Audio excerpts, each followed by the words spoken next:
বর্ণাঢ্য আয়োজন আর প্রাণোচ্ছ্বাসে শেষ হয়েছে পাহাড়ের মারমা সম্প্রদায়ের সবচেয়ে বড় সামাজিক উৎসব সাংরাই। উৎসব ঘিরে দিনভর বর্ণিল সব আয়োজন ছিল রাঙামাটিতে, যেখানে জলকেলিতে মেতে ওঠেন হাজারো মারমা তরুণ তরুণী। ঐতিহ্যবাহী ঘণ্টা বাজাতেই শুরু সাংরাইয়ের জল উৎসবের আনুষ্ঠানিকতা। এরপর নিজেদের ঐতিহ্যবাহী পোশাকে দুই দলে ভাগ হয়ে জলকেলিতে মেতে ওঠেন মারমা তরুণ তরুণীরা।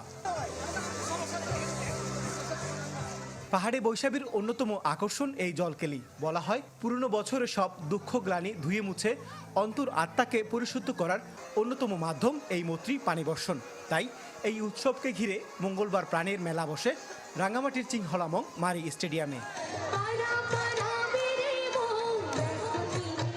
এবারও উৎসবের আয়োজক মারমা সাংস্কৃতিক সংস্থা। পাহাড়ের 3 জেলার নানা বয়সী হাজারো মানুষ একে অপরের গায়ে পানি ছিটিয়ে মেতেছিলেন বর্ণিল এই উৎসবে। এটার মাধ্যমে আমরা যুবক যুবতীরা যদি আমাদের এখানে কারোর পছন্দ হয়ে যায় কাউকে, জল ছিটানোর মাধ্যমে আমরা তাকে প্রপোজ করে থাকি। পানি ছিটিয়ে নতুন বছরকে উৎসবটা পালন করে থাকি। সামনে বছর ভালো একটা বছর কাটুক। উৎসব দেখতে দূর দূরান্ত থেকে ভিড় করেন বহু পর্যটক। ফলে উৎসব পরিণত হয় সব সম্প্রদায়ের মানুষের মিলন মেলায়। গতকালকে আমার যাওয়ার কথা ছিল, বাট এটা দেখার জন্য আমি রয়ে গেছি। ভালো লাগছে সব মিলে, বাচ্চারা খুব এনজয় করছে। একটা সাংরাই উৎসব, ওইটা দেখতে পাচ্ছি, ভালোই লাগছে অনেক।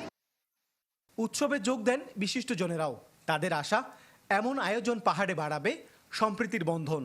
আমাদের এই ইচ্ছাটা, আমাদের এই বাসনা, আমাদের লক্ষ্য বাংলাদেশ যেন অসাম্প্রদায়িক দেশ হিসেবে গড়ে ওঠে। বাংলাদেশের সমৃদ্ধি, বাংলাদেশের এগিয়ে চলা সব আমাদের সকলকে নিয়ে, কাউকে ফেলে কেউ এগিয়ে যেতে পারে না।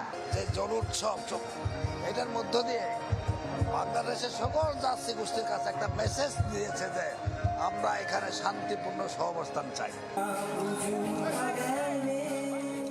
আয়োজনে ছিল পাহাড়ের ঐতিহ্যবাহী নাচ গান, যাতে অংশ নেয় বিভিন্ন সাংস্কৃতিক সংগঠন। জিয়াউল হক, চ্যানেল 24, রাঙামাটি।